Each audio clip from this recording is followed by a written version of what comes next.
ایک دریائے نیل ہے، حکم مان رہا ہے عمر ابن خطاب کا. ایک دریائے دجلہ ہے، حکم مان رہا ہے سعد ابن ابی وقاص کا. اسی لیے نہیں کہ یہ لوگ جادوگر تھے، اسی لیے نہیں کہ بہت پاورفل لوگ تھے، صرف اس لیے مان رہے ہیں یہ سارے لوگ حکم ان کے جو ہم غلام تھے، ان کے جو ہم غلام تھے، خلق کے پیشوا رہے. مان کر کے دیکھو، حضور پاک صلی اللہ تعالیٰ علیہ وسلم کی امت میں اللہ نے تمہیں پیدا کیا ہے. تمہاری عظمت بہت بلند ہے، تمہاری ویلیو کو تم پہچانو. ہاں ہمارے ساتھ چیلنجز ہیں، ہمارے ساتھ مقابلے ہوں گے، لیکن اللہ تبارک و تعالیٰ کی حمایت بھی ہوگی. میں آپ کو تحدیث نعمت کے طور پر کہتا ہوں، تحدیث نعمت کے طور پر. میں اپنی بڑائی کے لیے نہیں کہتا. آج اس لیے صرف اظہار کر رہا ہوں کہ میں یہی رات رہی ہوگی یا اس سے پہلی والی رات رہی ہوگی، مجھے اندر ایسا بند کر دیا گیا تھا کہ دن و رات بھی معلوم نہ پڑے. نمازوں کے وقت کا خیال اندازے پہ کرنا پڑ جائے. جس کو ایسی ہائی سیکیورٹی کہا جاتا ہے جہاں پرندہ بھی پر نہیں مارتا، وہ تو دنیا بھر کو معلوم ہے میرا جرم کیا تھا. ہمارا جرم صرف اتنا ہے، جرم اتنا ہی ہے کہ حق بولتا ہوں برملا، چاٹنا کسی کے تلوے ہے نہیں فطرت میری. میں آپ کو ایک بات بتا رہا ہوں، 4 یا 5 دن سے بھوک اور پیاس کی شدت تھی. ایک لقمہ بھی میں نے کھایا اور پیا نہیں تھا، اور موت کا انتظار کر رہا تھا، شاید موت آ جائے گی. لیکن جس جگہ پر میں لیٹا ہوا تھا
اور اتنی زیادہ اس کو میں بتا نہیں سکتا، جیسے لگا ہو کسی مردے کو کھانے کے لیے کوئی کیڑے لگ گئے ہوں.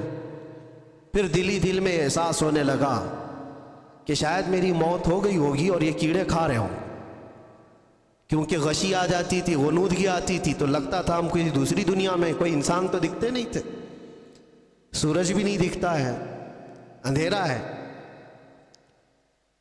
3 سے 4 گھنٹے اس طرح سے لیٹے رہے. چونٹیاں ادھر کاٹیں گی ادھر کاٹیں گی، گردن پہ آ گئی، چہرے پہ آ گئی، جسم میں آ گئی. ظاہر سی بات ہے لگ تو رہا تھا. افطاری کا وقت قریب تھا. اب اس کے آگے کے معاملات جو میرے ساتھ ہوئے وہ میں ایکسپلین نہیں کر سکتا، لیکن اتنا بتانا چاہتا ہوں. طاقت آئی، جس نے بھی اٹھایا مجھے، کون تھا، کس نے اٹھایا، اللہ ہی بہتر جانے. جب اٹھ کر کے دیکھا بستر پر ساری چونٹیاں پڑی ہوئی ہیں، چل رہی ہیں، رینگ رہی ہیں جسم پر، اور میرے رب کریم کا احسان ہے سے ان 50 نہیں 1000 چونٹیوں میں سے ایک چونٹی نے بھی کاٹا نہیں تھا. وہ اس لیے نہیں کہ میں کوئی پاورفل آدمی یا میں کوئی پرہیزگار، میں کوئی اللہ کا ولی نہیں، میں اس کا کوئی دعویٰ نہیں کرتا، کوئی دعویٰ نہیں کرتا. میری طاقت بھی اتنی نہیں تھی کہ چونٹیوں کو نکال کر الگ کیا جائے. لیکن اور یہ بھی نہیں ہے کہ کبھی کاٹی نہیں، کاٹتی ہیں، ابھی بھی کاٹیں گی. ابھی اگر ہاتھ پہ رکھ دیں تو کاٹ لیں گے. پہلے بھی کاٹی ہیں، مچھر بھی کاٹے ہیں. ایسے ہم ہیں نہیں کہ ہم کو نہیں کاٹتے، کاٹتے ہیں. لیکن وہ سچویشن جہاں آدمی پوری طرح سے مجبور ہو گیا ہو، ہاتھ پیر ہلا نہ پاتا ہو، چوٹیاں چڑھ گئی ہوں اور پھر نہ کاٹ رہی ہوں، تب یہ احساس ہوا رب ذوالجلال تو جہاں جیسا چاہے اپنے حبیب کے غلاموں کی حفاظت کرتا ہے۔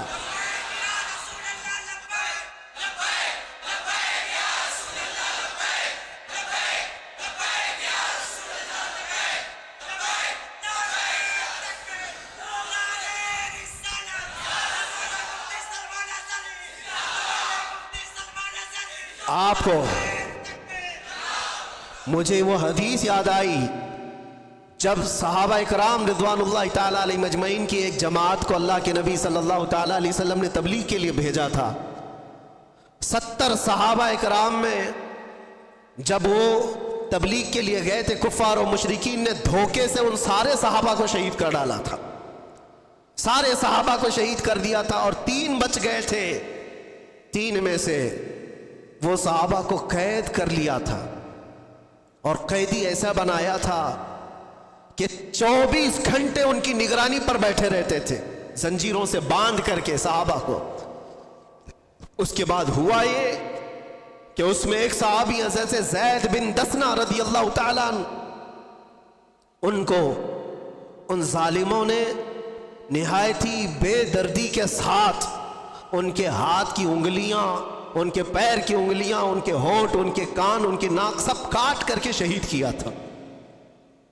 ایک غلام مصطفیٰ کو نہایت ہی دردناک انداز میں شہید کیا، اور اس کے بعد ان کی لاش کو لٹکا کر کے رکھا ایک کھمبے سے، اور پہرا لگا دیا کہ ان کی لاش کو کوئی لے کر کے نہ جا سکے، کوئی لے کر کے نہ جا سکے۔ 2 صحابہ تھے وہاں پر، زید بن دسنہ رضی اللہ تعالیٰ عنہ اور ایک دوسرے صحابی حضرت خباب بن الارت یا خبیب بن عدی رضی اللہ تعالیٰ، 2 میں سے کوئی ایک صحابی۔ اللہ کے نبی صلی اللہ علیہ وسلم مدینہ طیبہ میں بیٹھے ہیں، حضور پاک صلی اللہ علیہ وسلم نے فرمایا ظالموں نے میرے غلاموں کو شہید کیا ہے میرے غلاموں میں سے کوئی جو بچے ہوئے میرے ان صحابہ کی لاشوں کو لے کر کے آئے میرے پاس۔ 2 جری صحابہ تھے، حضرت طلحہ، حضرت زبیر رضی اللہ تعالیٰ عنہ، گھوڑا لے کر یہ 2 ہی لوگ نکلے تھے۔ تقریباً 500 کے قریب کفار جس کی پہرہ داری کر رہے ہیں، ان پہروں میں سے وہ صحابہ کی لاش کو لانے کے لیے صرف نبی کے 2 غلام نکلے تھے۔ انہوں نے کہا ہم لے کر کے آئیں گے، اور جب یہ 2 صحابہ نکل کر کے آئے تھے، رات میں بھی اور دن میں بھی پہرے داری میں بیٹھے ہوئے کفار و مشرکین 2 صحابہ کی لاشوں پر۔ اب سوچیے آپ، رات کے وقت یہ پہنچے تھے دونوں صحابہ، اور جیسے یہ قریب گئے تو دیکھا پورے تلوار سوتے ہوئے پہرا دے رہے ہیں۔ ان دونوں صحابہ نے اللہ کی بارگاہ میں عرض کیا کہ مولا، ہمارے پاس نہ تلوار کی طاقت، نہ بھالے اور نیزے کی طاقت، ہمارے پاس صرف ایمان کی طاقت ہے، ہم تجھ پر یقین رکھتے ہیں اور تیرے نبی پر ایمان رکھتے ہیں، تو اگر مدد نہیں کرے گا تو دنیا ہم سے کس طرح کا سلوک کرتی ہے۔ دیکھا یہ دونوں صحابہ دعا کر رہے تھے، وہ سارے کفار و مشرکین کو اونگ لگ گئی، نیند لگ گئی، ان کے بیچوں بیچ سے گئے اور ان صحابہ کرام کی لاشوں کو اٹھایا۔ ایک صحابی کی لاش کو اٹھایا اور رکھا اور لے کر نکل پڑے، دوسرے وہاں پر موجود رہ گئے۔ جب تک وہ جاگے تو وہ صحابی رسول جو وہاں رہ گئے تھے، تو ظالموں نے یہ سوچا کہ کسی نہ کسی طرح ان کو بھی یہ لے جائیں گے، ان کو کسی طرح سے یہاں کاٹ کاٹ کر کے ٹکڑے ٹکڑے میں بدل دیا جائے۔ تو جیسے ہی اس بری نیت کے ساتھ قریب آئے، شہد کی مکھیوں کا ایک چھتا پورا اس صحابی کے اطراف لگ گیا، اتنی خطرناک مکھیاں آ گئیں۔ وہ صحابی رسول جن کی لاش وہاں پر موجود ہے، پوری مکھیاں، شہد کی مکھیاں، اور کفار و مشرکین میں سے کوئی قریب جاتا تو اتنا ڈنک مارتی تھی کہ وہ سوج جاتا تھا اور زہر چڑھ جاتا تھا۔ وہ شہد کی مکھیوں سے خوف کھا کر سارے بھاگ گئے۔ اس صحابی رسول کی جسم کو، ان کی لاش کو کوئی ہاتھ نہیں لگا سکا، ہاتھ نہیں لگا سکا۔ یہ واقعہ میرے ذہن میں آنے لگا کہ یہ رب تبارک و تعالیٰ کا دستور ہے اپنے حبیب کے غلاموں کو کبھی شہد کی مکھیوں سے اور کبھی چونٹیوں سے حفاظت کرتا ہے۔ جب وہ اپنے نبی پاک کی حفاظت غار ثور میں مکڑی کے جالے سے کرتا ہے تو اے غلامان مصطفیٰ، کیا تمہارا ایمان کمزور ہے؟ اگر رب چاہے آج بھی تمہاری حفاظت صرف ہواؤں سے فرمائے گا، صرف ہواؤں سے فرمائے گا۔ بڑے بڑے نمرود آئے اور بڑے بڑے فرعون آئے جن کو اللہ تعالیٰ نے ہلاک و برباد کیا۔ نمرود کو ایک مچھر سے اور فرعون کو صرف پانی سے غرق کیا، اور انتظار کرنا ہمارے دور کے فرعون کے لیے بھی کوئی مچھر ضرور آئے گا۔ ہر دور کے نمرود اور ہر دور کے فرعون کا انجام وہی ہوتا ہے جو اس کے ظلم کا انجام ہوتا ہے۔ اس لیے کہ قرآن میں اللہ تعالیٰ فرماتا ہے وَمَا اللَّهُ بِغَافِلٍ عَمَّا يَعْمَلُ الظَّالِمُونَ، اللہ تبارک و تعالیٰ ظالموں کے کام سے بے خبر نہیں ہے، ہر چیز دیکھ رہا ہے۔ انما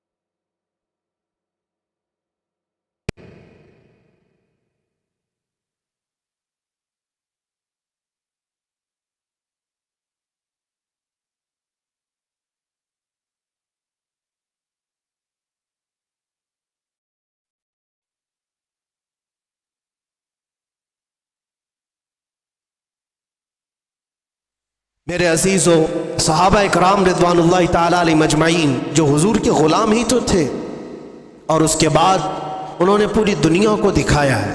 مدینے سے وہ نکلے تھے، صحراؤں میں رہنے والے، بادیہ نشین، چٹائیوں پر بیٹھنے والے اور پیون لگے کپڑے پہننے والے، پورا دن ایک کھجور کی گھٹلی پر صبر کرنے والے، پانی کے نام پر 2 دن تک قلت کا سامنا کرنے والے، اور جن کے گھروں میں ایک بار گوشت کا ایک ٹکڑا آ جائے تو پورے مدینے میں گھومتا تھا، پورے مدینے میں گھومتا تھا۔ یہ وہ جماعت ہے صحابہ کی، لیکن نکلے تھے تو قیصر و کسریٰ بھی کانپتے تھے، تھراتے تھے۔ جانتے ہو روم اس وقت کا پاورفل ملک تھا، دوسرا پاورفل ہے یہ قیصر جس کو کہتے، اس زمانے کی 2 سپر پاور طاقتیں قیصر و کسریٰ، یعنی پرشین ایمپائر اور رومن ایمپائر۔ روم کو فتح کرنے کے لیے جب آمنا سامنا ہوا تھا تو کس کا ہوا تھا؟ اللہ کے شیر سیف اللہ المسلول خالد بن ولید رضی اللہ تعالیٰ عنہ، اور ان کے سامنے جو صلیبی آئے تھے، جو دشمن آئے تھے، انہوں نے پکار کر کے کیا کہا تھا کہ یہ کون سے غلام آئے ہیں؟ یہ عرب والے لوگ آئے ہیں، یہ بدو لوگ آئے ہیں جو کھجور کھا کر رہتے ہیں۔ تانا مار رہے تھے، ان کے پاس 4 لاکھ کی فوج تھی۔ خالد بن ولید سے انہوں نے کیا کہا تھا کہ تمہارے پاس سبزی کاٹنے کی بھی تلواریں نہیں ہیں، تم جو لے کر کے آئے ہو؟ خالد بن ولید نے جواب میں صرف اتنا ہی کہا تھا، اے عیسائیوں، تمہاری فوج جس طرح شراب کو پسند کرتی ہے، ہماری فوج شہادت کو پسند کرتی ہے۔ یہاں وہ جذبہ لے کر کے آئے ہیں، تلواریں نہ دیکھو، بھالے نہ دیکھو، نیزے نہ دیکھو، ایمان لے کر کے آئے ہیں، یقین لے کر کے آئے ہیں۔ عزیزان گرامی وقار، میں کل ملا کر کے ایک ہی بات کی طرف فوکس کرنا چاہتا ہوں، ان کے جو ہم غلام تھے، خلق کے پیشوا رہے ہیں۔ تم سچی غلامی میں آ جاؤ، تم امت مصطفیٰ ہو۔ اللہ تعالیٰ نے قرآن میں تمہیں خیر امت کہا ہے۔ کیا آج کسی جوان کو یہ زیب دیتا ہے کہ اس کے ہاتھ میں شراب کی بوتل ہو، تاش کے پتے ہو؟ اس کی جوانی کیا اس کام کے لیے بنائی گئی ہے کہ وہ جوان لڑکیوں کی عزت کو تار تار کرتا رہے، صرف اپنی خواہشات کے لیے، اپنے نفسانی کا تکمیل کے لیے وہ عورتوں کے پیچھے رہے، لڑکیوں کے پیچھے بھاگتا رہے؟ نہیں نوجوان، تجھے اللہ تبارک و تعالیٰ نے محمد عربی کا شیر بنایا، ساری دنیا تیرے قدموں میں ہے، ساری طاقت اللہ تعالیٰ تیری طرف پھیر دے گا، شرط یہ ہے کہ تو حضور کی بات کر کے دیکھ۔ آج حیرت ہوتی ہے میں تم میں سے ہی ایک آدمی ہوں، آپ میں سے ہی ایک آدمی ہوں، میرے سر پر کوئی پر نہیں لگے اور نہ ہی میں آسمان سے اترا ہوا نہ زمین سے نکلا ہوا، لیکن جس طرف جائے لوگ اپنی آنکھیں پلکیں بچھاتے ہیں، عزتوں کی مالائیں ہزاروں کے بھیڑ میں آج جہاں جاتے ہیں، کبھی کبھار اپنے گریبان میں جھانک کر کے دیکھتا ہوں کون سی ایسی خصوصیت آ گئی جو لوگ دیکھنا چاہتے ہیں۔ 2 آنکھ 1 ناک وہی ساری چیزیں تو ہے، کوئی اسپیشل چیز ہے، کوئی الگ چیز ہے، سب کچھ تو وہی ہے، لیکن یہ لوگوں کا ہجوم ہر طرف سے امڑ کر کے ایک آدمی کو دیکھنے کیوں آتا ہے؟ میرے عزیزوں، یہ بات سمجھنے میں آپ کو بھی اندازہ ہو جائے گا، یہ بات صرف انسان اور ایک آدمی کی نہیں ہوتی، محبتیں دلوں میں ڈالنا یہ انسان کے کمال کا کام نہیں ہے، یہ اللہ رب العزت کے فضل سے ہوتا ہے۔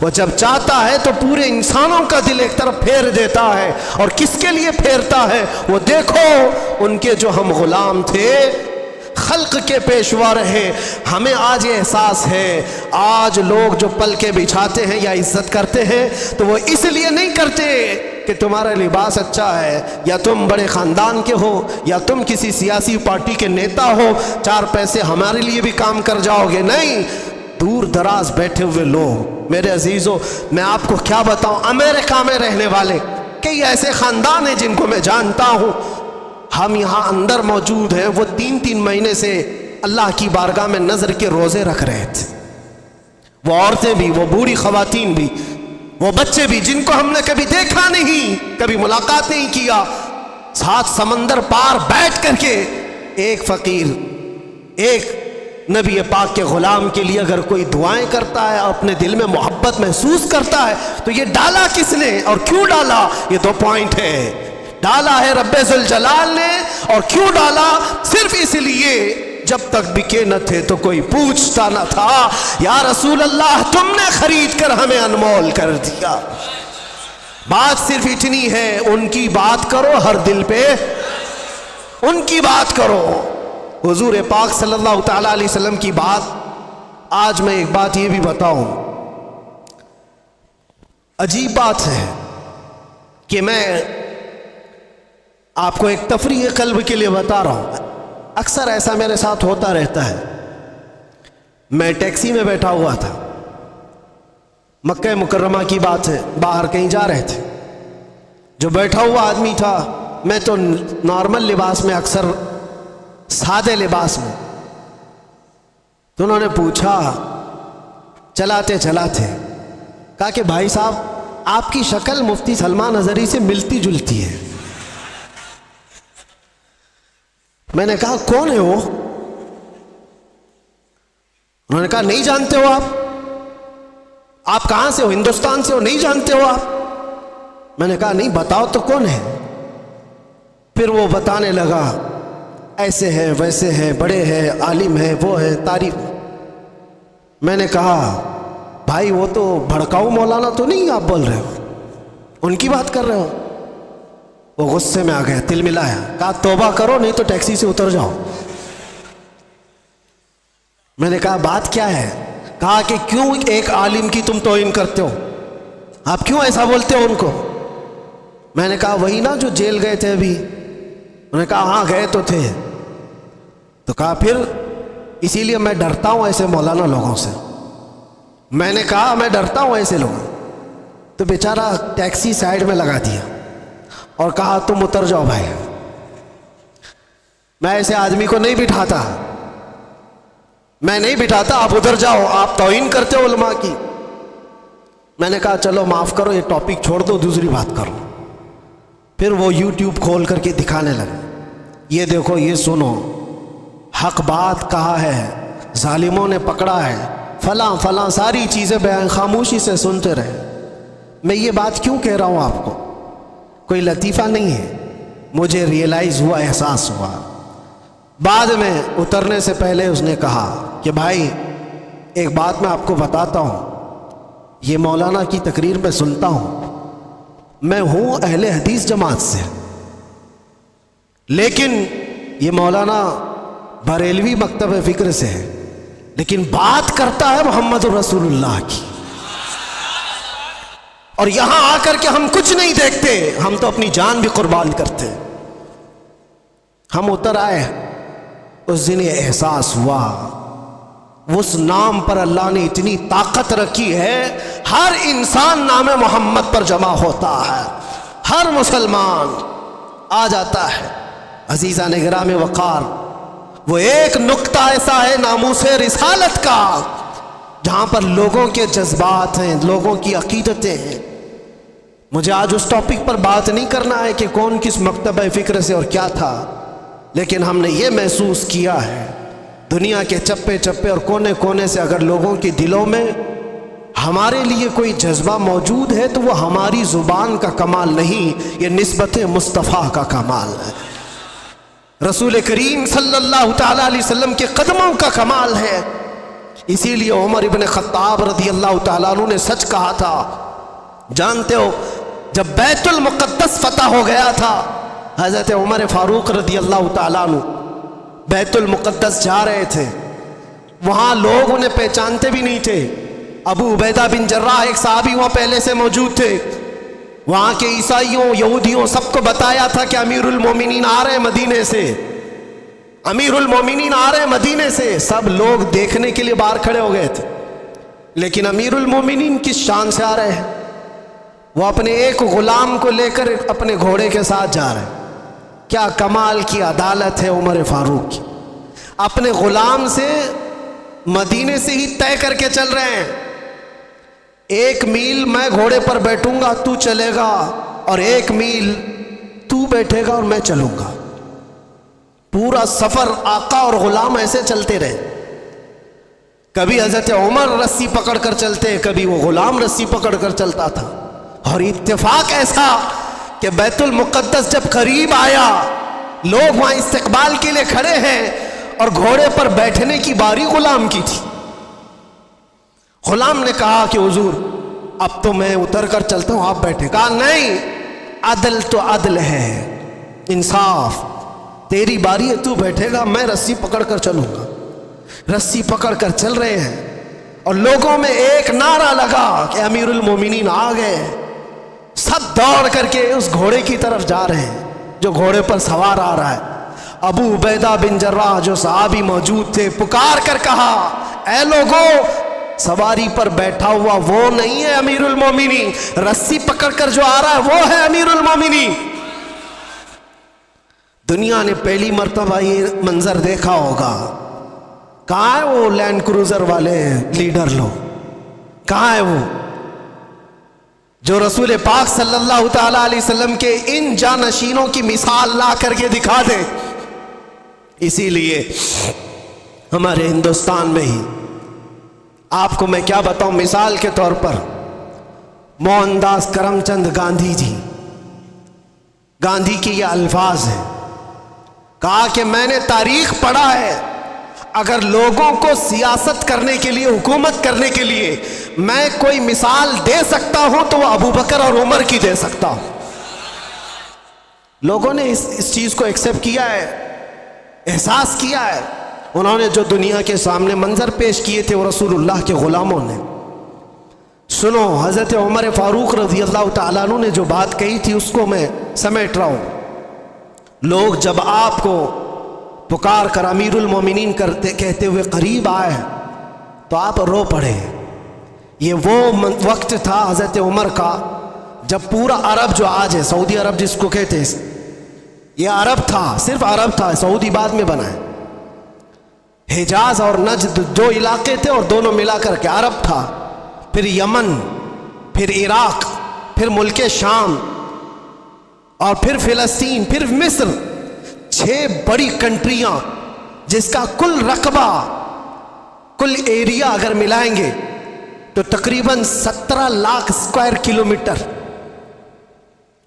اور بعض میں ہے کہ 36 لاکھ اسکوائر کلومیٹر.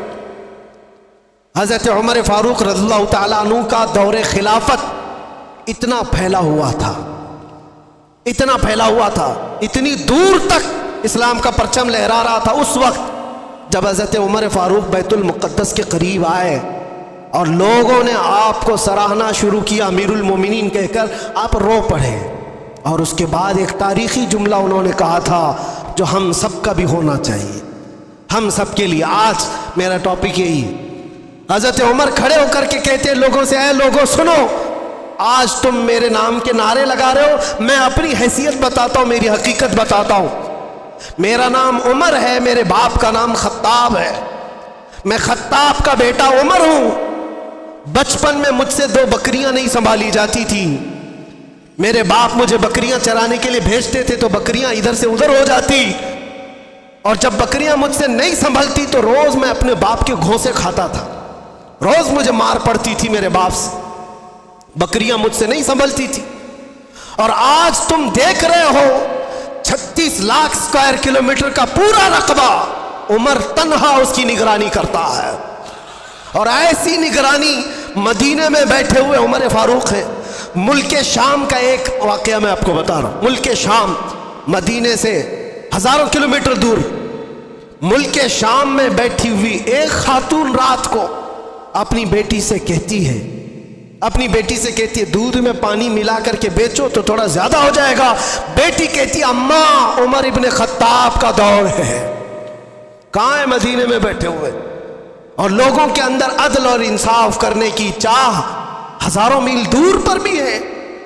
تو حضرت عمر اس دن اعلان کرتے، آج جو بچپن میں 2 بکریوں کو نہیں سنبھال سکتا تھا، 36 لاکھ اسکوائر کلومیٹر کو تنہا چلاتا ہے، وہ اس لیے نہیں کہ خطاب کا بیٹا عمر ہے، اس لیے چلاتا ہے کہ محمد الرسول اللہ کا غلام عمر ہے۔ ان کے جو ہم غلام تھے خلق کے پیشوا رہے۔ کل ملا کر کے ایک ہی نقطہ ہے، ہمیں کرنی ہے شہنشاہ بطحا کی رضا جوئی، وہ اپنے ہو گئے تو رحمت پروردگار اپنی۔ اگر حضور ہمارے ہو گئے تو پھر بچا کیا ہے؟ اسی لیے صحابہ کیا کہتے تھے پتہ ہے؟ سارے زخم کھاتے تھے، مصیبتیں اٹھاتے تھے، اور پھر مسکرا کر کے حضور سے یہ کہتے تھے، ہر ستم ہر مصیبت گوارا ہے، یا رسول اللہ ایک بار تم کہہ دو کہ تو ہمارا ہے۔ تجھ سے تجھی کو مانگ کر مانگ لی ساری کائنات۔ صحابہ کرام بھی بڑے عقل کے ساتھ، بڑے عشق کے ساتھ مانگتے تھے۔ حضور پاک صلی اللہ تعالیٰ علیہ وسلم جب کسی صحابی سے کہتے کچھ چاہیے، کچھ مانگنا ہے، تو ان کا سلیقہ بھی تو دیکھو میرے عزیزوں۔ تمہیں اگر آپشن دے دیا جائے تو جلدی سے کیا مانگو؟ ہر ایک کے اپنے مسئلے ہیں، ہر ایک کے مسئلے، جو جس مسئلے میں الجھا ہوا ہے وہی مانگ لے گا۔ ارے نوکری نہیں لگتی، 2 سال سے بھٹک رہا ہوں، نوکری مل جائے۔ کسی کو چھوکری نہیں ملتی، وہ مانگ رہا ہے، یا جو چاہیے وہ نہیں ملتی، وہ مانگ رہا ہے۔ اسی میں ساری دنیا تمہاری، ساری عقل اسی کے اندر، دنیا مانگنے کے لیے، اور 4 دن کی عیاشی، اس کے بعد پھر پرانی ہو جاتی ہے۔ جس چیز کی بیس دنیاوی محبت پر ہوتی ہے، یاد رکھنا وہ بہت جلدی پرانی ہوتی، اس سے محبت بھی قائم نہیں رہ پاتی۔ اور جس چیز کی ابتدا اللہ کی رضا پر ہوتی ہے وہ دنیا میں بھی سلامت رہتی ہے، آخرت میں بھی سلامت رہتی، وہ اللہ محفوظ رکھتا ہے۔ اور صحابہ کیا مانگتے تھے؟ ایک صحابی رات کو حضور صلی اللہ علیہ وسلم کی بارگاہ میں تہجد کے وقت وضو کرا رہے ہیں، حضور نے خوش ہو کر کے پوچھا کہ کچھ مانگنا ہے تمہیں، کچھ چاہیے؟ آپ سوچو، مالک جنت جب یہ پوچھ رہا ہو کچھ چاہیے تمہیں، کچھ مانگنا ہے، صحابی رسول نے کیا کہا؟ یا رسول اللہ اتنا چاہتا ہوں کہ جنت میں آپ کا ہم نشین بن جاؤ، آپ چاہیے بس، آپ کا ساتھ آپ ہوں بس میرے لیے۔ حضور نے فرمایا وضو کرتے ہوئے، اب غیر ذالک، اس کے علاوہ بھی کچھ اور چاہیے؟ یہ کون کہتا ہے؟ جو پہلا دے چکا ہو تبھی دوسرا پوچھتا ہے۔ مرشد گرامی حضور تاج الشریعہ رحمۃ اللہ علیہ نے اسی لیے فرمایا، نبی مختار کل ہیں، جسے جو چاہے بھری جنت ہبا کر دیں۔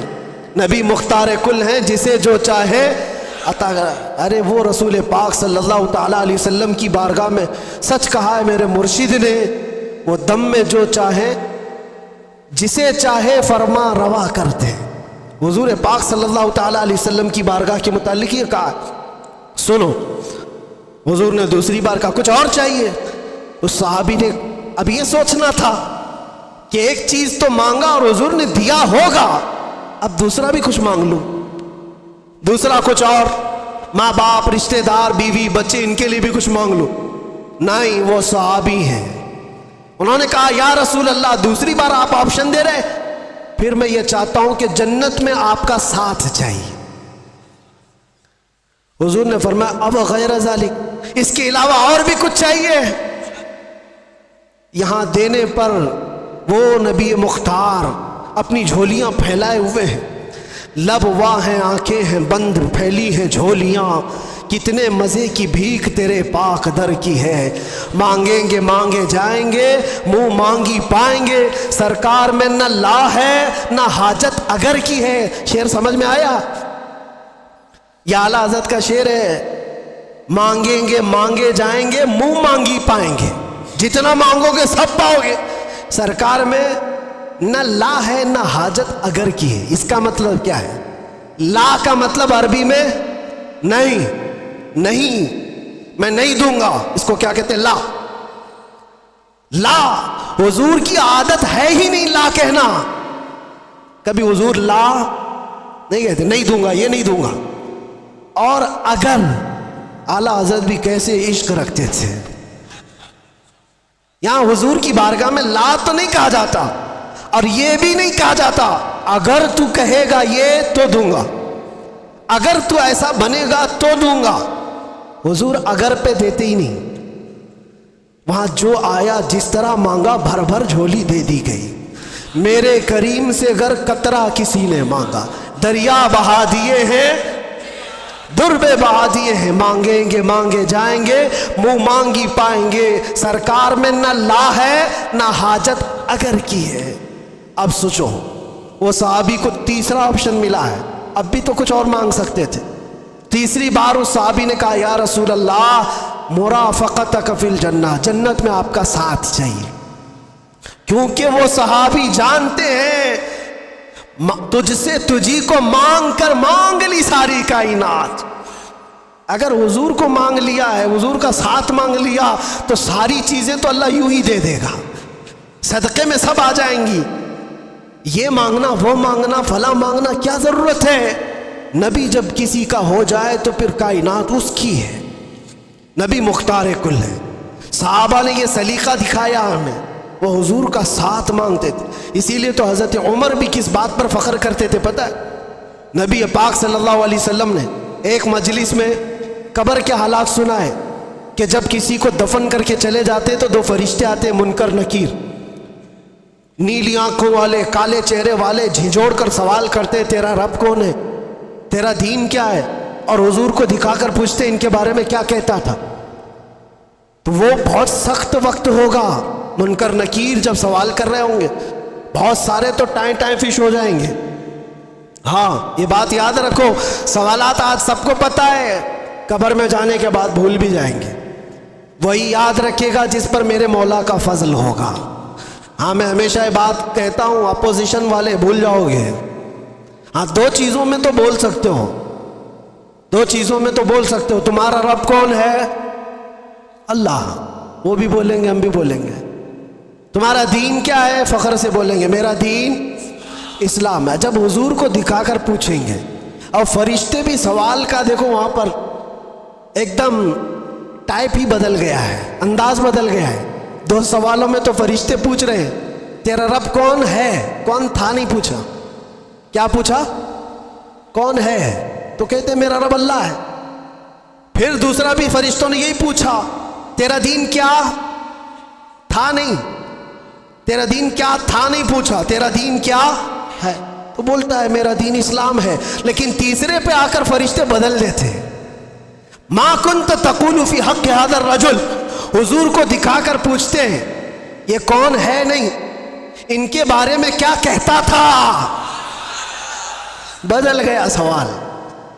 اگر فرشتے وہاں بھی یہ پوچھتے یہ کون ہے، تو سب بولتے اب تو دیکھنا ہے کیا یہاں پر کوئی مجال ہے کہ انکار کرے، اب تو پھنسا ہے۔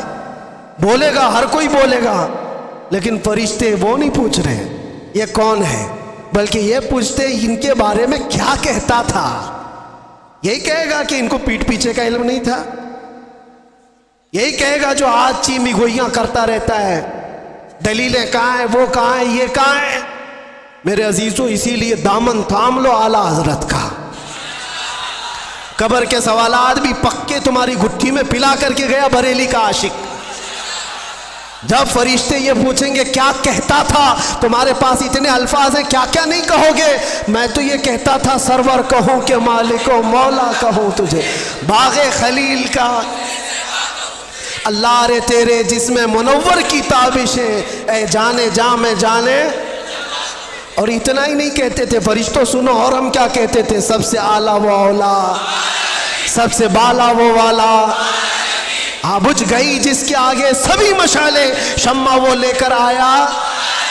فرشتوں رکو، ہم یہ بھی کہتے تھے ان کے بارے میں، زمین و زمان تمہارے، مکین و مکان، چنین و چنا، بنے دو جہاں۔ ارے ہم تو ان کے بارے میں یہ بھی کہتے تھے، دہن میں زبان بدن میں ہے جان، ہم آئے یہاں اور اٹھے بھی وہاں، لبیک یا رسول اللہ۔ یہ صدقہ ہے بریلی والے عشق کا۔ میرے عزیزوں، یہاں یہ جو سوالات کا جو سیشن چلا، اب سنو، حضور پاک میں جو بات کہہ رہا تھا اس کو کمپلیٹ کر دیتا ہوں۔ حضرت عمر فاروق رضی اللہ تعالیٰ عنہ سے حضور نے فرمایا، تم کیا کہو گے عمر جب فرشتے سوال کریں گے، تم کیا جواب دو گے؟ یہ بڑا اہم سوال ہے نا۔ حضرت عمر کہتے ہیں یہ تو بڑا سخت مسئلہ ہوگا 3 سوالوں کا جواب دیں، لیکن وہ پوچھتے ہیں یا رسول اللہ پہلے آپ مجھے یہ بتائیں کہ آج جو میں آپ سے محبت کرتا ہوں، میرے مرنے کے بعد قبر میں بھی یہ محبت سلامت رہے گی؟ کیسا سوال ہے۔ حضرت عمر نے حضور سے پوچھا، میرے آقا نے فرمایا، ہاں عمر، دنیا والوں کی محبت موت تک ختم ہو جاتی ہے، مجھ سے جو محبت کرتا ہے وہ حشر تک بھی باقی رہتی ہے۔ تب حضرت عمر نے جھوم کر کے کہا، یا رسول اللہ قبر میں اگر آپ کی محبت ساتھ ہے تو پھر یہ معاملہ میرے اوپر چھوڑ دے، میں خود نپٹ لوں گا۔ تو تم جو ہو رسول اللہ، صحابہ کا ایک نعرہ تھا، یا رسول اللہ کل مصیبت بعدک جلل، اے اللہ کے نبی اگر آپ ہیں تو پھر ہر مصیبت چھوٹی ہے، ہر مصیبت چھوٹی ہے۔ آ جاؤ اے نوجوانوں، آج اللہ تعالیٰ نے تمہیں جس امت میں پیدا کیا اس امت پہ فخر کرو، حضور کی امت میں بنایا، اس پہ فخر کرو، اور اپنی پیشانیوں کو سنبھالو، اپنی زبانوں کو سنبھالو، اپنے ہاتھوں کو سنبھالو، اپنے جسم کو سنبھالو، اپنی آنکھوں کو سنبھالو۔ یہ تمہاری آنکھیں عیاشیوں کے لیے نہیں ہیں، یہ تمہاری آنکھیں بے حیائی دیکھنے کے لیے نہیں ہیں۔ تم رات کی تاریکیوں میں اپنے موبائل کی اسکرین پر گندی چیزیں دیکھنے کے لیے اگر اپنی آنکھیں استعمال کرتے ہو تو تف ہے اور لعنت ہے۔ اپنی آنکھوں کو بچاؤ آوارہ ہونے سے، تم غلام مصطفیٰ ہو، بلکہ آنکھوں کو ملتے ہوئے روز رات کو یوں کہو، میرے آقا آؤ کہ مدت ہوئی ہے۔ تیری راہ میں آنکھیاں بچھاتے بچھاتے سنا ہے آپ ہر عاشق کے گھر تشریف لاتے، میرے گھر میں بھی ہو جائے چراغاں۔ یہ تمنا کرو میرے عزیزوں، اور کیوں نہیں، وہ نبی جب عطا کرنے پر آتے ہیں تو غلاموں کی نیکیاں دیکھ کر کے نہیں نوازتے، غلاموں کے دلوں کی محبت دیکھ کر کے نوازتے، دیکھ کر کے نوازتے۔ مجھے یاد ہے مدینہ طیبہ میں عورتیں جو سلام کرنے کے لیے حضور کی جالیوں کے پاس جاتی، سنا ہے بہت ساری عالمائیں، مبلغائیں، بڑی بڑی علم والی عورتیں بھی کھڑی تھیں اور سلام پیش کر رہی تھی حضور کو اچھے اچھے الفاظ سے، الصلاۃ والسلام علیک یا خاتم النبیین، یا رحمت للعالمین، یا راحت للعاشقین، یا مراد المشتاقین، یا شمس العارفین، یا سراج السالکین۔ حضور کے لقب ہے، لیکن ایک دیہات کی گاؤں کی بوڑھی عورت کھڑی تھی، انگوٹا چھاپ، کچھ نہیں پڑا تھا، لیکن ہے تو حضور کی غلام۔ جب جالیوں کے قریب کھڑی یہ سلام سن رہی تھی دوسروں کا تو جذبات بے قابو ہو گئے، اور اندر سے غم امڑ آیا، آنکھیں ڈبڈبا گئی، رونے لگ گئی. کاش میں بھی پڑھی لکھی ہوتی تو حضور کو کچھ اچھا سلام کرتی. یہ میری بہنیں ہیں جو آج حضور کو اچھے القاب سے سلام پیش کر رہی. تف ہے میری جہالت پر، لعنت ہے میرے بے پڑھے لکھے پر. اور اس کے بعد دل اتنا بھر آیا کہ وہاں رکنے کی ہمت نہیں ہوئی. روتی ہوئی اپنے آنچل سے آنسو پوچھتے ہوئے حضور کو اشارہ کر کے صرف اتنا کہا، یا رسول اللہ، بے پڑھی لکھی آئی ہے، جاہل عورت آپ کے دربار میں آئی ہے، کچھ آتا نہیں، صرف اتنا آتا ہے السلام علیکم یا رسول اللہ، بس اتنا کہہ سکتی ہوں. روتی روتی واپس چلی گئی اور اپنے کمرے میں جا کر بہت روئی. کس بات پر؟ کہ بچپن میں پڑھی لکھی ہوتی تو حضور کو اچھا سلام کر سکتی تھی. میں افسوس کر رہی ہوں اپنی زندگی پر کہ جہالت نے میرا بڑھاپا لا دیا. اور جس نے نشہ سے اپنی یہ حالت کر لی ہو، اس نے اپنے نبی پاک کو کیسی تکلیف پہنچائی. حضور پر کیا گزرتی ہوگی تمہاری ان حالت کو دیکھ کر کے. سوچا کبھی جو رسول رات رات بھر کھڑے ہو کر تیرے لیے دعا کرتے ہو، کیا تو اپنی زندگی کو ان عیاشیوں میں گزارے گا؟ وہ نوجوان رو پڑا، بہت رویا. اس کے بعد ایسی تو محفلیں بہت آتی ہیں، لیکن میں نے دیکھا زندگی بدلتے ہوئے بھی. میرے عزیزوں، اس ایک نوجوان کو میں نے دیکھا صرف 3 مہینے کے اندر 8 سال کی پچھلی قضا نمازیں پوری کر چکا تھا. 8 سال کی نمازیں، صبح سے لے کر شام تک مصلی پر. اور پھر وہ یہ کہتا تھا، شاید میرے رب نے مجھے اسی کام کے لیے اندر رکھا ہے کہ میں اپنے نبی کو پہچان لوں، آپ ذریعہ بنے مجھے میرے نبی تک پہنچانے کا. آج بھی میں یہ احساس کرتا ہوں ہم سب کی ڈور بندھی ہوئی ہے مدینے کے تاجدار سے. میں اسی ڈور کو پکڑنا چاہتا ہوں جو ہزاروں نوجوان مجھے سننا چاہتے ہیں. میں جانتا ہوں وہ اس لیے کہ ان کی نسیں مجھ سے نہیں جڑی ہیں، آمینہ کے لال سے جڑی ہوئی ہے. ہم ان کی بات کرتے ہیں تو ان کی رگ پھڑکنے لگتی ہے. سچ بتاؤ کہ ہماری گفتگو سنتے ہوئے، حضور کی محبت کی بات سنتے ہوئے دل ہچکولے نہیں کھاتا تمہارا؟ تمہاری نسیں نہیں پھڑکتی؟ وہ میری زبان کا کمال نہیں جو تمہارا تعلق مصطفیٰ کریم کی ذات سے ہے.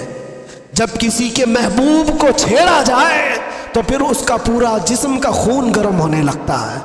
یہی تم سب کی کیفیت ہے. جتنے لوگ مجھے سنتے ہیں میں جانتا ہوں ان کے دلوں میں میرے نبی کی محبت ہے، اسی لیے جب یہ باتیں سنتے ہیں تو ان کا جسم گرم ہوتا ہے اور رگیں پھڑکنے لگتی ہے. اور میں اسی کو واپس پھر لانا چاہتا ہوں. یہ اگر چنگاری شعلہ بن جائے جو تمہارے دلوں کے اندر موجود ہے تو پھر کیا کمال کی بات ہے. قوت عشق سے ہر پست کو بالا کر دے، دھر میں نام محمد سے اجالا کر دے. جس طرف تم گزرو گے خوشبوئیں تمہیں لوگوں کو یہ بتائیں گی کہ گزرنے والا مدینے کا غلام جا رہا ہے. آ جاؤ آج کی اس رات یہ طے کر کے اٹھو کہ جینا ہے تو میرے نبی کی مرضی کے مطابق جینا ہے انشاءاللہ. اور جتنی بے حیائیاں اور برائیاں ہم سے یا ہمارے دوستوں سے سرزد ہوئی ان کو دور کرائیں گے اور ماحول میں لے آئیں. جتنی زندگی بچی ہے جانا ہے نا حضور کو منہ دکھانے کے لیے. قبر میں حضور کا دیدار کرنا ہے کہ نہیں کرنا ہے؟ ارے سچ صبر کر کے ہم بھی ایک دن جائیں گے. آج قبرستان والوں کو دیکھ کر کے آئے، زیارت کر کے آئے، وہ اپنی قبروں میں ہوں گے. ہو سکتا ہے کچھ گناہوں کی وجہ سے کچھ لوگ سزا پا رہے ہوں، لیکن آج ہم رحمت الہی سے امید یہ کرتے مولا ان سب کی قبروں پر آج رحم و کرم کی بارشیں فرمائے. اور سب سے بڑی بات یہ ہے کہ آج رب تبارک و تعالی ان کی قبروں میں جلوہ رسول عطا فرمائے. اور ہماری بھی قبروں میں ہوگا انشاءاللہ، ہوگا انشاءاللہ. اسی لیے ہم کو ہمارے گھر والے سجا کر کے بھیجتے ہیں، اچھے کپڑے پہنا کر بھیجتے ہیں، صاف سفید لباس کفن کا، عطر بھی لگاتے ہیں، سرما بھی لگاتے ہیں، پھول بھی چڑھاتے ہیں، جیسے دولہے کو سجاتے ہیں. مردے کو کیوں سجا رہے ہیں؟ وہ قبر میں جا رہا ہے، مٹی میں جا رہا ہے، لیکن بزرگوں نے فرمایا اس لیے سجاتے ہیں کہ وہ اپنے نبی کو دیکھنے جا رہا ہے، حضور کی زیارت کرنے جا رہا ہے. جانا ہے حضور کو چہرہ دکھانا ہے تو وہ چہرہ بنا تو لو جلدی سے. اور جب جاؤ تو فرشتے جس وقت اٹھائیں گے تو ہم انتظار ہی کر رہے ہوں گے، ہم انتظار ہی کر رہے ہوں گے کہ نبی پاک صلی اللہ تعالیٰ علیہ وسلم تشریف لا رہے ہوں گے، اور بعض لوگوں کی قبروں کا حال تو یہ بتایا گیا، اللہ اکبر، اللہ ہمیں ان قبروں میں بنائے کہ بزرگوں نے فرمایا بعض مومنین کی قبروں کا حال تو یہ ہے، منکر نکیر بعد میں آئیں گے، پہلے رسول اللہ پہنچ چکے ہوں گے، اور پھر وہی مومن یہ کہہ سکتا ہے جب فرشتے اس کو پوچھ رہے ہوں بتا ان کے بارے میں کیا کہتا تھا، وہ تو پہلے سے آئے ہوئے ہیں، پھر فرشتے پوچھیں گے تو یہی تو کہے گا وہ مومن، اب تو پائے ناز سے اے فرشتوں کیوں اٹھوں، ارے مر کے پہنچا ہوں یہاں اس دلربا کے واسطے۔ وآخر دعوانا ان الحمدللہ رب العالمین، لبیک